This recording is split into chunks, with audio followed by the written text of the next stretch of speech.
말씀을 보겠습니다. 하나님의 말씀은 데살로니가 후서 2장입니다. 신약성경 데살로니가 후서 2장입니다.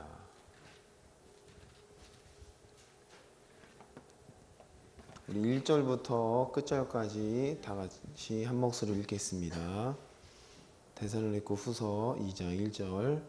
형제들아, 우리가 너희에게 구하는 것은 우리 주 예수 그리스도의 강례하심과 우리가 그 앞에 모임에 관하여 혹 영으로나 혹 말로나 혹 우리에게서 받았다 하는 편지로나 주의 날이 이르렀다고 쉬 동심하거나 두려워하지 아니할 그것이라. 누가 아무렇게 하여도 너희가 미혹하지 말라. 먼저 배도하는 일이 있고 저 불법의 사람 곧 멸망의 아들이 나타나기 전에는 이르지 아니하리니 저는 대적하는 자라 범사에 일컫는 하나님이나 숭배함을 받는 자 위에 뛰어나 자존하여 하나님 성전에 앉아 자기를 보여 하나님이라 하느니라. 내가 너희와 함께 있을 때에 이 일을 너희에게 말한 것을 기억하지 못하느냐. 저로 하여금 저희 때에 나타나게 하려 하여 막는 것을 지금도 너희가 안 하니 불법의 비밀이 이미 활동하였으나 지금 막는 자가 있어 그 중에서 옮길 때까지 하리라. 그때에 불법한 자가 나타나리니 주 예수께서 그 입의 기언으로 저를 죽이시고 강림하여 나타나심으로 패하시리라. 악한 자의 임함은 사단의 역사를 따라 모든 능력과 표적과 거짓 기적과 불의의 모든 속임으로 멸망하는 자들에게 임하리니 이는 저희가 진리의 사랑을 받지 아니하여 구원함을 얻지 못함이니라. 이러므로 하나님이 유혹을 저희 가운데 역사하게 하사 거짓 것을 믿게 하심은 진리를 믿지 않고 불의를 좋아하는 모든 자로 심판을 받게 하려 하심이니라.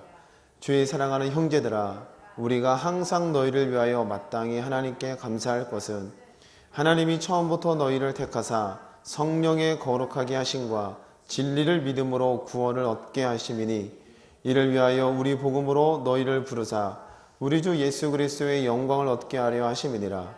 이러므로 형제들아, 굳게 서서 말로나 우리 편지로 가르침을 받은 유전을 지키라.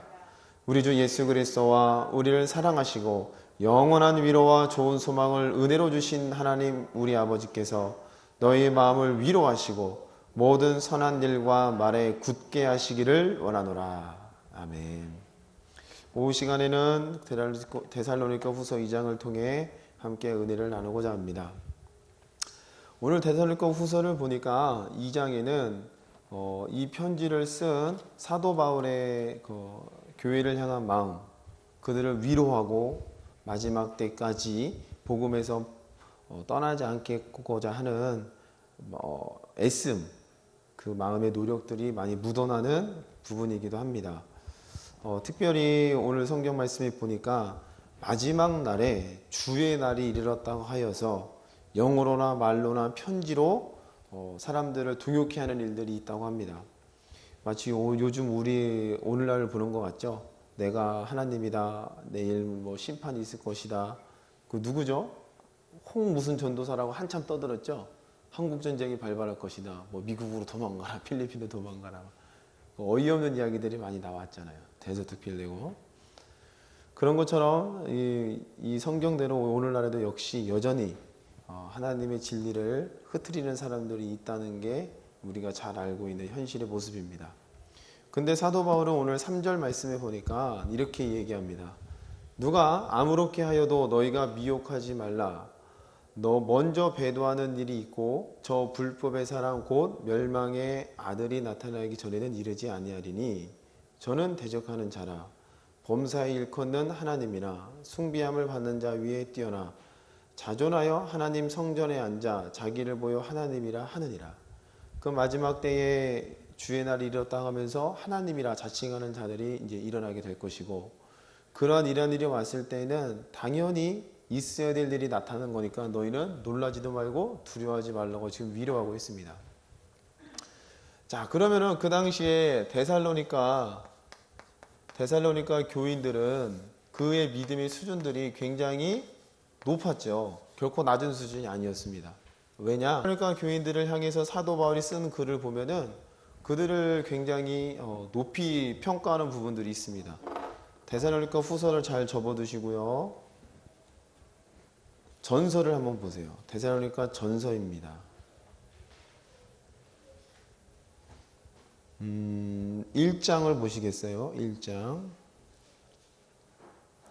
2절부터 보겠습니다. 우리가 너희 무리를 인하여 항상 하나님께 감사하고 기도할 때에 너희를 바람은 너희의 믿음의 역사와 사랑의 수고와 우리 주 예수 그리스도에 대한 소망의 인내를 우리 하나님 아버지 앞에서 쉬지 않고 기억함이니 하나님의 사랑하심을 받은 형제들아 너희를 택하심을 아노라. 이는 우리 복음이 말로만 너에게 이르는 것이 아니라 오직 능력과 성령과 큰 확신으로 된 것이니 우리가 너희 가운데서 너희를 위하여 어떠한 사람이 된 것은 너희 아는 바와 같으니라. 지금 사도 바울이 데살로니가 교인들을 향해서 하나님 앞에서 항상 쉬지 않고 감사하는 이유가 뭐냐? 그 이유가 너희가 믿음 가운데 온전히 자리 잡고 있으며 이 믿음이 하나님으로 하여금 인정받고 칭찬받을 만한 사람인 내가 보기에도 참으로 좋은 일이요 하나님 보시기에도 기쁜 일인 그 수준 가운데 너희가 들어가 있다. 이런 내용이 되겠죠. 그렇기 때문에 지금 데살로니가 교인을 바라보고 있는 사도 바울의 마음은 뭔가를 책망하는 마음보다도 굉장히 사랑하고 기뻐하는 마음, 즐거워하는 마음이 더 크다고 볼 수 있겠죠. 이런 마음을 가지고 지금 데살로니가 교인을 바라보고 있는데 오늘 데살로니가 후서를 보니까 이러한 사람들에게도 사도 바울이 하는 말이 주의 날이 이르렀다고 해서 마지막 때가 이르렀다고 해서 동요하거나 흔들리거나 미혹당하지 말라. 너희는 너희에게 주신 은혜의 길, 그 진리의 정도에서 벗어나지 않기를 너희는 부단히 애쓰고 힘쓰라. 이렇게 권면하고 위로하고 있다는 겁니다.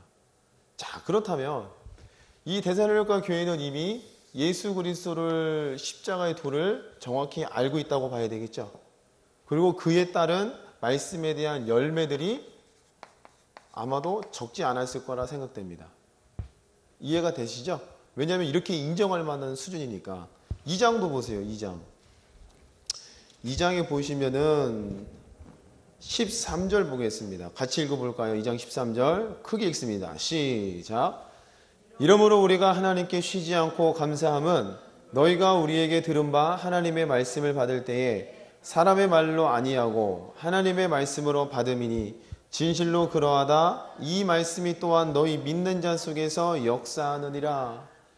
지금 데살로니가 교인은 사도 바울이 전해주는 그 하나님의 말씀을 크게 듣고 세상의 지식보다도 더 귀중하게 여기며 그 말씀에 따른 기사와 표적들을 경험했다고 지금 말씀하고 있다는 겁니다. 이해가 되시죠? 그럼 데살로니가의 수준이 결코 낮은 수준이 아니라는 거예요. 감 잡으셨어요? 네. 다른 데 보면 굉장히 책망하잖아요. 다른 데. 정신 차려라. 왜 갈라지느냐. 그런데 데살로니가 교인들을 향해서는 말씀을 크게 받고 하나님의 역사하시는 말씀이 크도다. 니들이 그 말씀을 그렇게 인정하는도다. 그럼 이렇게 신앙의 수준이 높은 자들에게도 지금 사도 바울은 2장 말씀에 보니까 권면하는 말씀을 또 주고 있다는 거예요. 그럼 여기서 권면이라는 것은 책망이 아니라 뭐가 되겠어요? 제가 이 본문을 읽을 때는 위로라고 보여집니다. 위로. 이해가 되세요? 위로. 하나님의 말씀을 붙잡고 이 땅 가운데 살아가는 게 녹록지가 않지 않습니까? 제가 이번 주인가요? 누구한테 들었는데 내가 하나님의 말씀에 따라서 이런 일을 한다 하고 하니까 그 사람이 저를 막 이렇게 비웃더라고요. 이렇게 빵 터지더라고요. 막 가끔씩 뭐죠? 벽도 한번 부딪혀보고 전화해서 뜬금없이 물어보기도 하고 너 뭐 하고 있지? 이런 시도를 한다니까 이 사람이 씩 웃어요. 왜냐면 믿기지 않는다는 거죠. 또 교육자 회의를 했잖아요. 교육자 회의를 했는데 참 잘 끝났어요. 여러분들이 잘 도와주셔서 잘 끝났는데 제가 이제 말씀을 전했습니다. 그러니까 여러분은 잘 아는 말씀 사도행전 12장 말씀 있죠. 12장에 뭐가 나오죠? 이렇게 얘기하면 또 아무도 대답을 못 하세요. 베드로가 또 금방 띄워주시는 거예요 또. 아 대단합니다 진짜. 우리 민수 씨한테 먹이셨어요? 바로바로 말씀 띄워주게. 목사님이 시험 문제 때마다 빨리빨리 찾아와라 이런 거. 사도행전 12장에는 베드로가 나오잖아요. 베드로가 감옥 속에서 깊이 잠들 수 있는 이 이야기를 꺼냈습니다. 그래서 왜 이 사람이 깊이 잠들 수 있었을까? 여러 가지 이유가 있었겠지만 그 중에 한 가지 성경적인 답은 요한복음 21장에 나오는 예수님께서 베드로에게 직접 해놓으신 말씀이 그에게는 피난처가 됐고 안식이 됐고 그 말씀을 경유하는 자리에 있으니까 하나님의 약속대로 위경 가운데서 끄집어내어서 자신의 사명을 다할 수 있었다. 이런 얘기를 했어요. 그럼 여러분들은 지금 다 이렇게 은혜롭게 그렇지 그게 맞는 거지 아멘 반응하잖아요. 제가 세봤어요. 거기에서 딱 6분이 피식 웃어요. 저를 보고 이제 옆에는 안 보이니까 저만 알아요. 6분이 피식 웃어요. 왜 웃었겠어요? 뭐 직접 물어보진 않았어요. 그 웃음의 이유를 알겠더라고요. 왜냐? 그게 무슨 이유가 되겠느냐는 거죠. 감 잡으셨어요? 네. 그게 무슨 이유가 되겠냐는 거예요. 그래서 또 이제 설명을 쭉 해줬죠. 예수님께서 베드로와 함께 할 때 베드로는 예수님의 말이라면 무조건 응답되는 것을 다 봤다. 병자도 일으키시고 물 위로 걸어오면 걸어오라 하는 것도 다 봤고 그리고 또 뭐예요? 낚시하라면 또 동전이 올라오기도 하고 죽은 자를 일으키시는 것도 봤고 그러면은 베드로는 심지어 너 나 부인할 거야 라는 그 부인의 말들도 예수님의 말대로 부인했지 않냐. 그러면 디베랴 호숫가에서 그 마음이 예수님이 이제 부활 분명히 했는데도 낙심돼서 또 고기를 잡으러 간 거 아니에요. 그 순간에 나타나서 나를 사랑하느냐 또 재차 확인하시고 내 양을 먹이라 이야기하시면서 베드로의 마지막 죽음을 얘기하셨을 거다. 그럼 이때 베드로의 이 말씀은 그냥 단순히 듣고 이번 주 듣고 다음 주 물어보면 여러분은 다 기억 못 하시잖아요. 그쵸? 이렇게 듣진 않았을 거다. 평생의 가슴속에 남을 만한 마치 부모님의 유언의 말씀처럼 끊임없이 그 마음속에 되뇌이고 그 말씀 속에 창념되어 있을 거다. 그렇기 때문에 베드로는 12장에 비교적 젊은 나이에 있어서 사형 선고를 언도받고 감옥 속에 있지만 그 감옥 속에서 편안히 잠을 잘 수 있었던 것은 예수의 말씀이 믿어져서 그게 바로 그의 피난처요 안식이요 하나님의 경외한 비밀이 되었도다. 할렐루야. 또 이렇게 잘 또 설명을 해드렸어요. 그랬더니 이제 식사 끝나고 돌아가시는데 나이 지긋한 목사님께서 제 손을 꼭 붙잡고 말씀에 은혜 받았다고 이렇게 얘기를 해주세요. 그 6명은 비웃었지만 근데 그 6분 가운데 한 분이 어제 저녁에 또 카톡을 저한테 보냈어요. 카톡 가운데 딱 2문장 보냈더라고요. 목사님 말씀에 은혜 받았습니다. 분명 그분은 웃고 계셨는데 왜 하필이면 토요일날 저녁 때 그 문자를 보냈을까? 아마도 곰곰이 생각해보니까 성경적인 논리가 맞잖아요. 또 네? 그냥 처음에 들었을 때는 이거 신약도 아닌 것 같고 뭐 그런데 곰곰이 따져보니까 정말로 하나님의 말씀 때문에 베드로가 위로함을 받았겠구나. 거기서 깊은 잠을 잘 수 있었겠구나. 그래서 저한테 카톡을 보내셨더라고요. 그래서 역시 하나님의 말씀은 이런 능력이 있구나 라는 거. 제가 이 말씀을 왜 드리냐면은 저나 여러분이나 하나님의 말씀 복음을 깨닫고 이 땅에서 살아가는 주의 성도로 살아가잖아요. 그럼 이 땅의 삶 가운데서 하나님의 말씀으로 살아가고 그 말씀이 맞다고 이야기할 때에 때로는 비웃음도 당해요. 때로는 공격도 당하고요. 그죠? 그럴 때에 비록 이런 내 삶의 처지가 이런 일들을 겪는다 할지라도 하나님께서는 반드시 나를 부끄러운 자리에 내버려 두지 않는다라는 거죠. 아멘. 그리고 여러분들이 이런 삶이 지속된다고 하여서 이 자리에서 이탈되시면 안 된다는 거예요. 할렐루야. 아멘 소리가 뭐 작으시니까 모르겠어요. 저는 안 떠날 거니까 알아서 하세요, 여러분들은. 그러니까 여러분들도 이런 삶이 비웃고 상식적으로 맞지 않다. 때도 안 맞는데 가서 감나무한테 겨울철에 가서 감나무 내놔라. 이런 저주받은 감나무야. 예수 이름 명한다. 너 말라 죽어라. 다음날 가보니 말라 죽지 않고 얼어 죽도 있더라. 이런 것을 좀 해볼 수 있는 이런 삶들이 계속 돼야 되잖아요. 아멘? 아멘. 근데 이런 삶을 살아갈 때에 데살로니가 교인도 마찬가지로 우리보다 더한 열매를 많이 맺었다는 거예요. 복음에 따른 수고, 사랑의 인내. 성경 보면은 데살로니가 교인들이 또 주변에 어려운 교회들을 많이 도와줬다고 또 기록되어 있어요. 너의 사랑의 행위를 안다. 그럼 그만큼 받은 은혜가 크고 그 복음에 따른 사랑의 행위와 열매들이 많이 있던 자들인데, 그러한 자들에게도 지금 베드로가 뭘 얘기하고 있느냐? 주의 날을 언급하면서 너희가 마지막 때에 이런 날이 있을 건데 이런 날을 대비해서 너희들은 힘을 내라. 너희는 동요하지 말아라. 어찌 보면 이런 것들은 우리에게 뭐가 되냐면 위로가 된다는 거죠. 왜?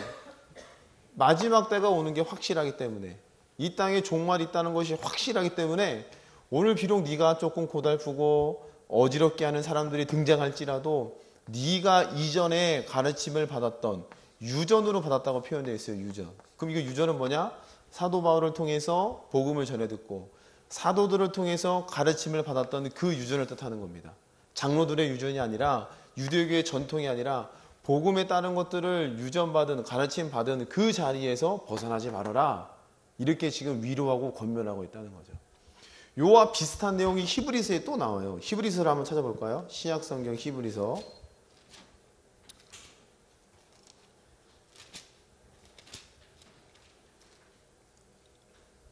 히브리서 10장 보세요. 10장.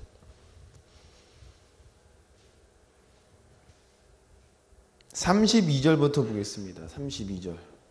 찾으셨어요? 같이 해볼까요? 전날에 너희가 빛을 받은 후에 고난의 큰 싸움에 참은 것을 생각하라. 혹 비방과 환난으로서 사람에게 구경거리가 되고 혹 이런 형편에 있는 자들로 사귀는 자 되었으니, 너희가 갇힌 자를 동정하고 너희 산업을 빼앗기는 것도 기쁘게 당한 것은 더 낫고 영구한 산업이 있는 줄 알미라.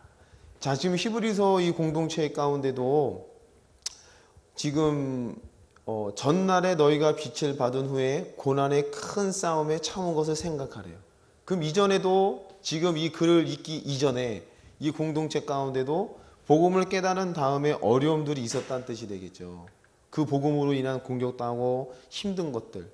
33절에 더 구체적으로 표현되어 있죠. 비방과 환난으로서 사람에게 구경거리가 되고 혹 이런 형편에 있는 자들로 사귀는 자 되었으니.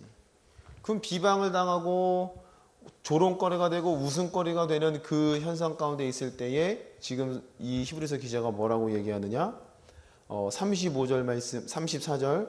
너희가 갇힌 자를 동정하고 너희 산업을 빼앗기는 것도 기쁘게 당한 것은 더 낫고 영구한 산업이 있는 줄을 알미라. 그럼 너희가 이렇게 비방당하고 멍청이처럼 비웃음거리가 되는 것은 더 영구한 산업, 하나님의 나라를 우리가 물려받을 자, 하나님의 나라를 이어받을 자, 기업물을 자로서 우리에게 기다리고 있는 것들이 더 크기 때문에 오늘 내가 조롱당하고 비방당하고 재산을 빼앗기거나 이런 어려움들은 쉬 넘길 수가 있다. 이런 뜻이 되겠죠. 자, 계속 읽어보겠습니다. 35절. 그러므로 너희 담대함을 버리지 말라. 이것이 큰 상을 얻느니라. 너희에게 인내가 필요함은 너희가 하나님의 뜻을 행한 후에 약속을 받기 위함이라. 잠시 잠깐 후면 오실 리가 오시리니 지체하지 아니하시리라. 오직 나의 의인은 믿음으로 말미암아 살리라. 또한 뒤로 물러가면 내 마음이 저를 기뻐하지 아니하리라 하셨느니라. 우리는 뒤로 물러가 침륜에 빠질 자가 아니요. 같이 읽어봅니다. 오직 영혼을 구원함에 이르는 믿음을 가진 자니라. 할렐루야. 뒤로 들어가서 침륜에 빠지지 않고 유전에서 벗어나서 세상적 지식과 타협하는 사는 자가 아니라 끝까지 믿음으로 인내하여 영구한 것을 누리고야만은 하나님의 복된 자가 우리다. 그러면 여러분들은 힘을 내라. 이렇게 지금 히브리서 기자가 공동체에게 또 뭘 하고 있어요? 위로하고 좀 힘내라고 북돋아주고 있다는 겁니다. 그럼 데살로니가 교인과 지금 히브리 공동체가 좀 다른 지역에 있긴 했겠지만 복음을 가지고 이 땅에서 사는 그 처한 삶들은 비슷했다는 거예요. 어렵고 힘들고 비방당하고 조롱당하고 웃음거리가 되고 미련하고 바보 같고 원수 사랑하는 거 미련해 보이잖아요. 내가 먼저 손 내미는 거 손해보는 거 같잖아요. 그렇죠? 맞아요. 그런데 거기에서 떠나지 말라는 거예요. 가르침에서 벗어나지 말아라.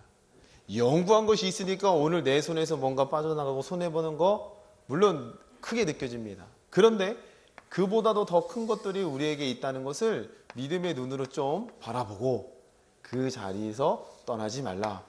주님께서 곧 오셔서 너의 억울함을 풀어주시고 하나님의 말씀이 곧 응답되어서 경외하는 자를 둘러 진치고 위경께서 끄집어내시니 너에게 있을 것이다. 아멘. 오늘 저와 여러분의 마음 가운데에 이 말씀이 위로함으로 들리기를 주님의 이름으로 축복합니다. 아멘. 먼 거리에 있든 가까운 데에 있든 어디에 있든 약속의 말씀을 가지고 있는 그 자리가 바로 우리에게는 위로의 자리요, 생명의 자리요, 기업 물을 자의 자리인 줄로 믿습니다. 할렐루야. 네, 여러분 마음에서부터 좀 멀어지지 마세요. 아멘. 없으시죠? 역시 전 너무 설교를 잘하는 것 같아요. 또 자화자찬 한번 해주셔야죠. 또 찬양하겠습니다.